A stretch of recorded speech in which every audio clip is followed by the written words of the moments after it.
My name is Valeria Hartman. I'm 33 years old, and 12 hours before my understanding of my family quietly shattered, I was sitting in my home office, if you could call it that, staring at a spreadsheet that most people would never believe belonged to someone like me. The office was a converted guest room in my one-bedroom condo in Seattle. White walls, a simple oak desk, no awards on the wall, no dramatic skyline view. Just a laptop, a ceramic mug I'd stolen from a hotel years ago, and the steady hum of my air purifier working overtime against the damp winter air. My phone lit up beside my keyboard. Mom.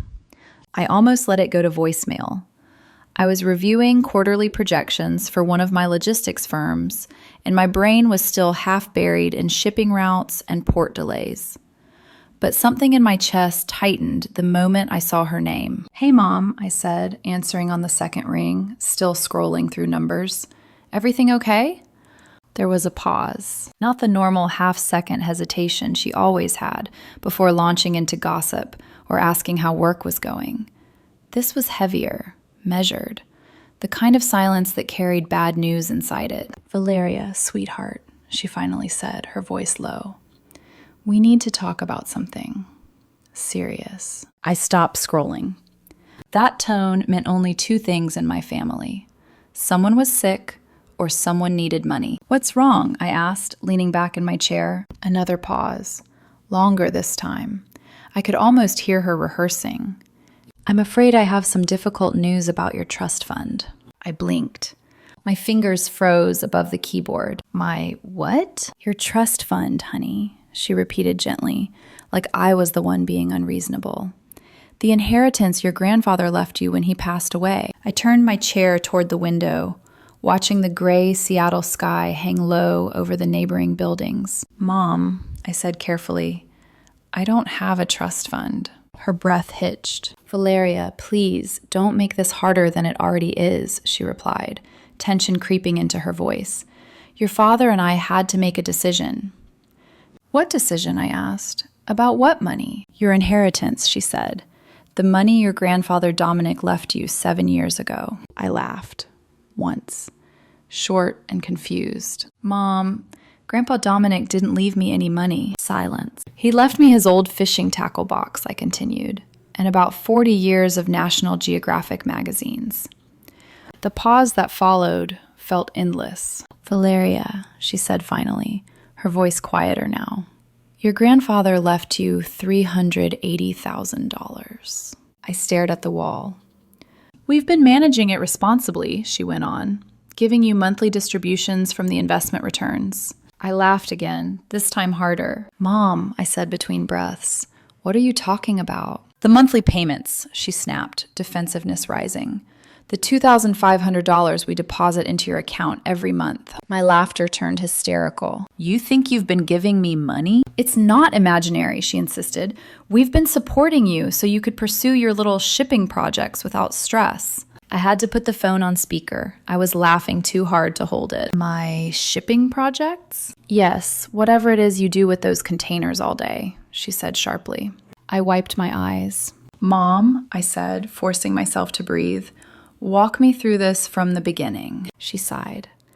"And before you do," I added quietly, "please tell me you didn't use this supposed money for Natalie." The silence told me everything. "We used your trust fund to help your sister launch her boutique fitness studios," she said quickly. "She needed startup capital immediately." My stomach dropped. The knot I'd felt my entire life whenever Natalie's name entered a financial conversation tightened painfully. "How much?" I asked. $215,000, she said. "But Valeria, this will benefit the whole family." I closed my eyes. I didn't know yet that everything they believed about me was wrong. I just knew something fundamental had cracked, and we were only getting started. For a long moment after my mother admitted they'd given Natalie the money, neither of us spoke. The silence wasn't peaceful.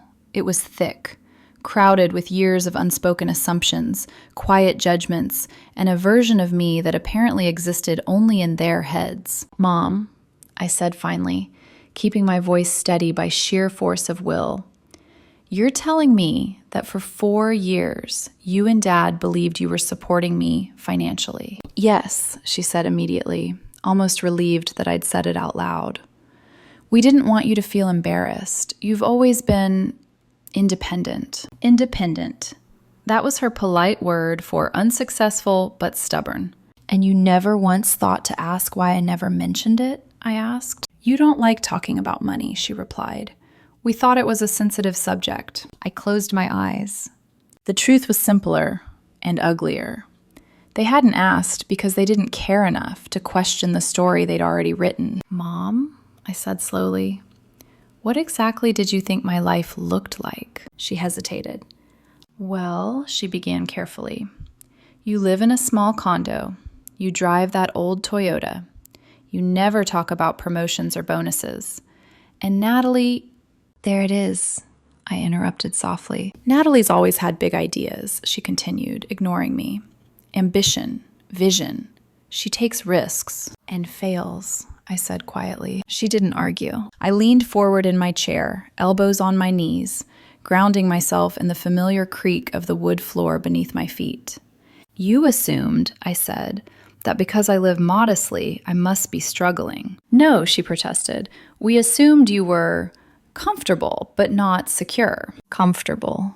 Secure. As if success had a uniform I'd refused to wear. Do you know how many times, I asked, you've called my work a phase? She was silent. Do you know how many family dinners ended with Dad asking when I was going to get a real job with benefits? Another pause. And do you remember, I added, my voice tightening despite myself, Natalie's engagement party 8 months ago? Yes, she said cautiously. You introduced me to her fiancé's parents as our daughter who's still finding her footing. I heard her inhale sharply. We didn't mean it that way. But you did, I said. That's how you saw me. The line went quiet long enough that I thought the call had dropped. Then she whispered, we just wanted to help. Help! I stood and walked toward the window, pressing my palm against the cool glass. You didn't... Valeria, she said, her voice cracking now. We didn't know. That's exactly the problem, I replied. You didn't know because you never asked. She sniffed, and I realized she was crying. I thought you were barely getting by, she admitted. That the deposits were making a difference. I almost laughed again.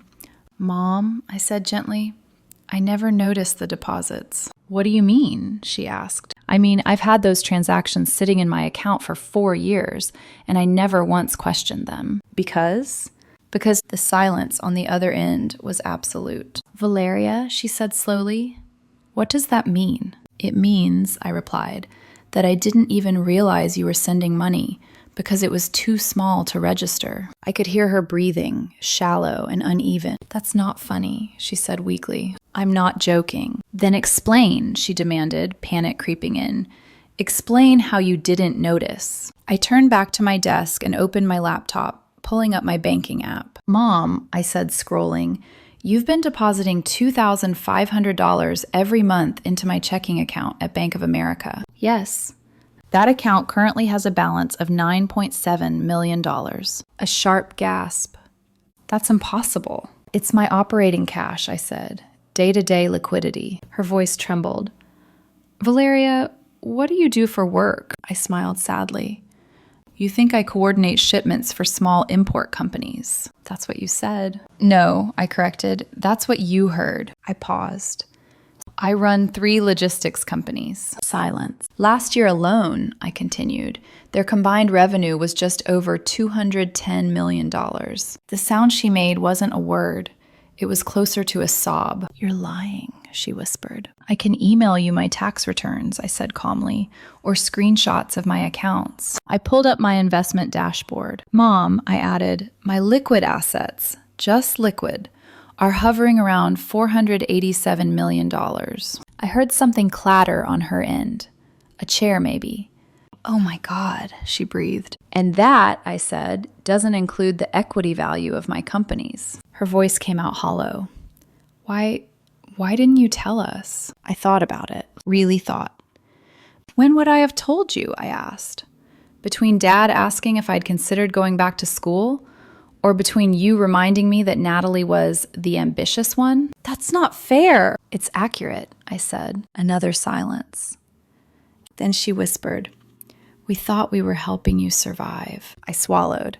"And instead," I said softly, "you were draining your own retirement because you believed a story where I needed rescuing." The tragedy wasn't the money. It was how easily they'd believed I was failing and how little they'd questioned it. "Mom," I said finally, "put Dad on the line." I wasn't done yet. There was a brief shuffle on the other end of the line, muffled voices overlapping. My mother whispering urgently, my father asking what was going on, his tone already edged with irritation. Then his voice came through clearly. "Valeria," he said, forcing a lightness that didn't quite land.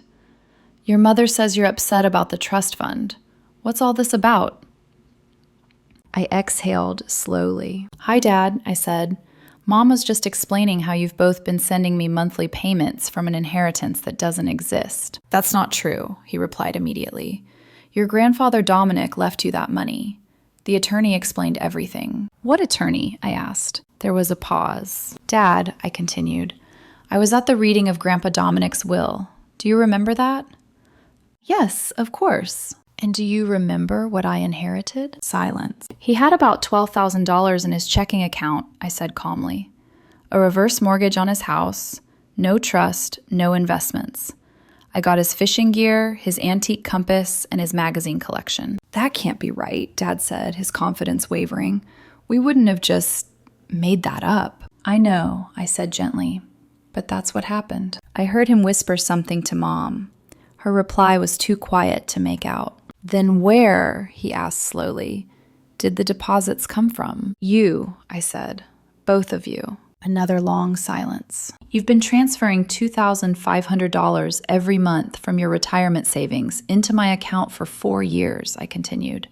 That's $120,000. Mom let out a strangled sound. "And then," I added, "you gave Natalie $215,000 more." Dad's voice dropped. "Valeria, we can't afford that." "I know," I said, "which is why I'm fixing it." "You can't just," Mom began. "I can," I interrupted, "and I will." I pulled up my wealth management dashboard again, confirming what I already knew. "I'm transferring $450,000 into your joint account today," I said. "That covers everything you've given me, plus interest, plus extra." "That's insane," Dad said sharply. "You don't just move that kind of money." "I do," I replied evenly. There was a brittle edge to his voice now. "Then prove it." I took a screenshot of my dashboard, rows of numbers that even I sometimes found abstract, and sent it to both of their phones. "Check your messages," I said. I waited. The silence that followed wasn't awkward. It was stunned, reverent, like they were standing in a cathedral they hadn't known existed. "Is this real?" Mom whispered. "Yes." $487 million? Dad asked slowly. "Give or take," I said. "Markets fluctuate." Neither of them spoke for a full 30 seconds. Then Dad cleared his throat. "What exactly do you do for work?" I smiled, though they couldn't see it. "I develop supply chain solutions," I said. "My first company builds logistics optimization software for major corporations. My second manages international freight coordination across the Pacific Rim. My third focuses on sustainable shipping using AI and predictive analytics." "How many people work for you?" Mom asked faintly. "About 1,400 directly," I said, "plus contractors."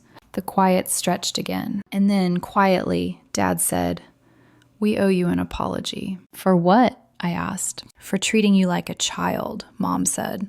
"For assuming you were struggling because you don't live extravagantly. And," Dad added, "for spending what we thought was your money without asking." "There was no money to spend," I reminded him gently.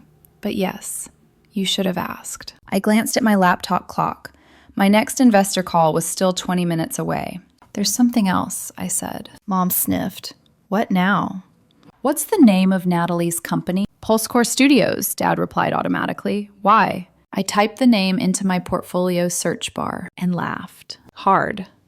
"Valeria?" Mom said nervously. "Why are you laughing?" "Because," I said between breaths, I already own Pulsecore Studios. Silence. I'm sorry, Dad said. Natalie came to me 10 months ago looking for investors, I explained. I liked her concept. I funded the entire operation through one of my venture firms. Mom's voice shook. How much do you own? 70%. I heard my father sit down heavily. You're telling me, Mom said slowly, that we gave Natalie money from our retirement to start a business you already own? Yes, I said, though to be clear, she didn't know you thought it was my inheritance. None of us spoke for a long moment. Then Mom whispered, I don't understand any of this. I know, I said gently. It's a lot. So what happens now? Dad asked. Now, how did we miss this? Mom asked. You saw what you expected to see, I said, instead of what was actually there. I'm not angry, I added. I'm hurt, but mostly I'm tired of being underestimated. Dad sighed. We thought living small meant thinking small. I smiled. The call wound down after that. Apologies layered over disbelief, gratitude tangled with guilt. When we hung up, I sat back in my chair and stared at the ceiling. All that time, all those assumptions. And the strangest part, they'd loved me, even when they thought I was failing. 4 months later, they would walk into my real headquarters for the first time, and everything would finally make sense. But that was still ahead. For now, I opened my banking app and hit transfer. The transfer cleared in less than 10 minutes. I watched the confirmation screen without emotion. $450,000 sent to my parents' joint account. Then locked my phone and leaned back in my chair. The ceiling fan spun lazily above me, its soft clicking grounding me in a way numbers never could. For years, I'd imagined confronting my parents about how little they understood my life. I'd pictured anger, vindication, maybe even walking away. I hadn't pictured this: guilt, shock, and a strange, aching tenderness I wasn't sure what to do with. My assistant pinged me on Slack to confirm the investor call had been pushed back. I thanked her, then sat in silence for another minute before dialing Natalie. She answered on the second ring, breathless and upbeat, as always. Valeria, perfect timing, she said. I was just reviewing the lease for the Bellevue location. You're going to love it. Natalie, I said calmly, we need to talk. There was a pause. Subtle, but there. Okay, she said. What's wrong? Mom and Dad told me about the money. Another pause. Longer this time. What money? The $215,000 they gave you, I said, from their retirement. Her breath caught. They told me it was your inheritance, she said quickly. They said you wouldn't need it. I know, I replied. They thought it was my trust fund. But it wasn't? She asked, her confidence cracking. No, I said. It never existed. Silence. I didn't know, she whispered. I believe you, I said honestly. But now you do. Her voice trembled. Valeria, I would never take their money if I knew. I know, I repeated, which is why you're going to start paying them back. Of course, she said immediately, as soon as cash flow stabilizes. No, I interrupted, immediately, even if it's small. They need to see commitment, not excuses. She swallowed. Okay. And Natalie, I added, you can't keep relying on them to rescue you. There it was.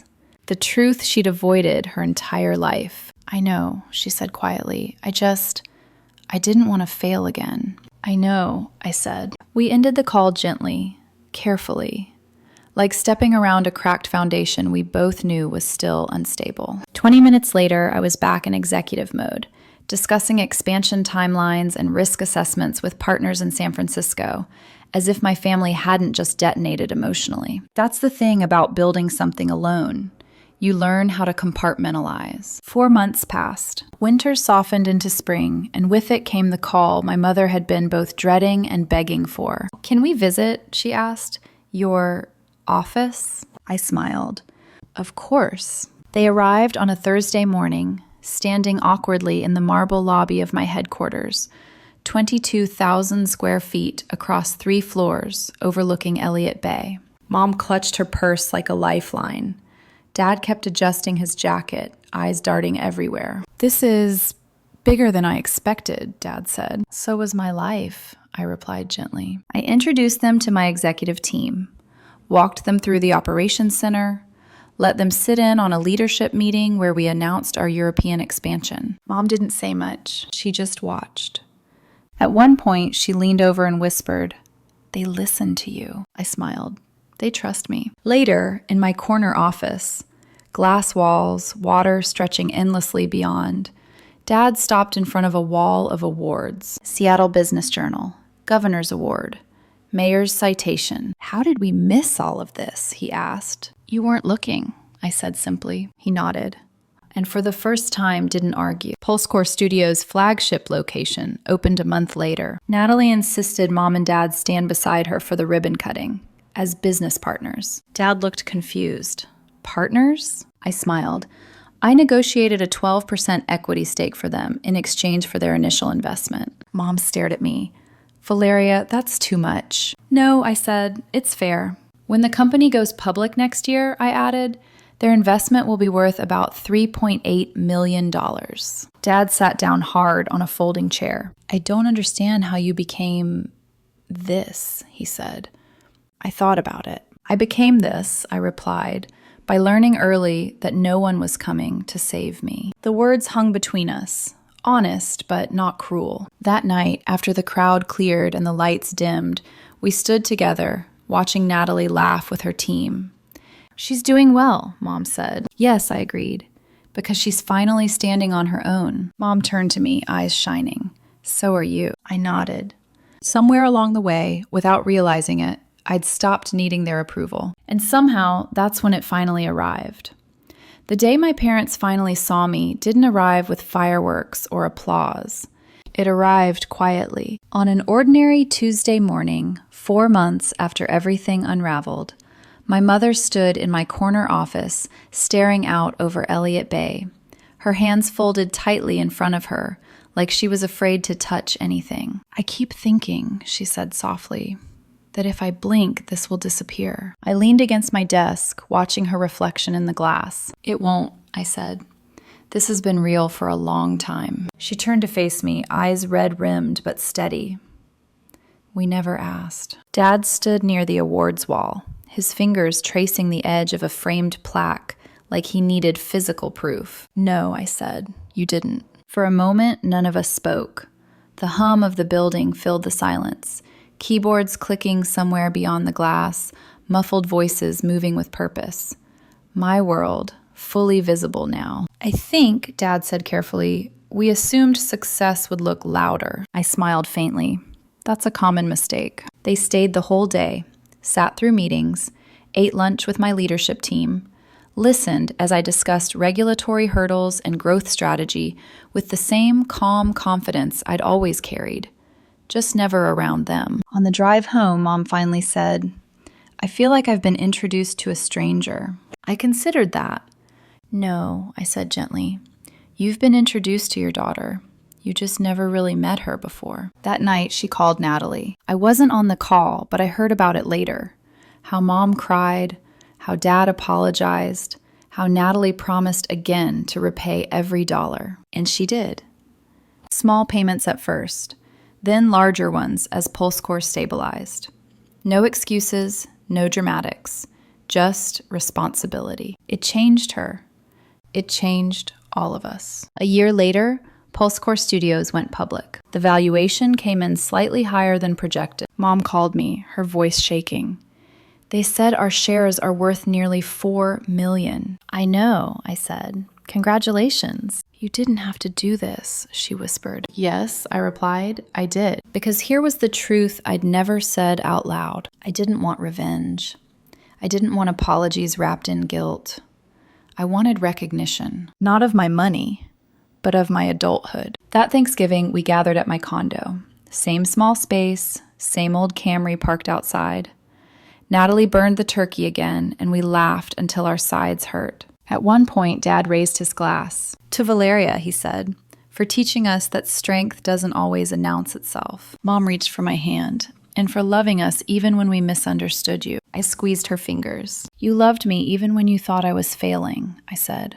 "That counts for something." Later that night, after they'd left, I stood alone by the window. The city glowed below, familiar, steady.